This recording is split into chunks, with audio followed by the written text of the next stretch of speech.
Facebook থেকে কিভাবে photo download করতে হয় তো আমরা এই ভিডিওতে জানবো। তো ভিডিওটি অবশ্যই শেষ পর্যন্ত দেখবেন আর চ্যানেলটি সাবস্ক্রাইব করবেন এবং পাশে থাকা বেল আইকনটি বাজিয়ে দিবেন পরবর্তী নোটিফিকেশন পাওয়ার জন্য। ফেসবুক থেকে ফটো সেভ অথবা ডাউনলোড করার জন্য আপনাকে একটি ব্রাউজার ওপেন করে নিতে হবে। তো আমি ব্রাউজার ওপেন করে নিয়েছি। তো এখান থেকে আমি ফেসবুকে প্রবেশ করব। তো ফেসবুকটি আমার লগ ইন করাই রয়েছে, আপনারা লগ ইনটা করে নেবেন। তো এইখান থেকে আমি মেন আইকনে ক্লিক করছি, তারপর এখান থেকে ফটো।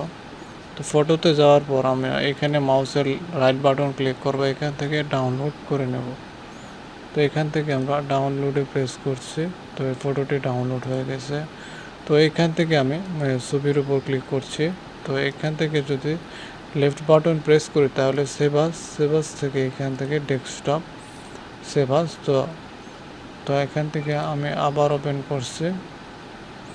তো এখানে ফটোগুলো ডাউনলোড হয়েছে কিনা এই জন্য ডেস্কটপে দিয়ে যদি আমি প্লে করে ওপেন করে তো ফটোগুলো কিন্তু ডাউনলোড হয়ে গেছে। তো এখানে যদি ক্লিক করে তাও এটাও ডাউনলোড হয়ে গেছে।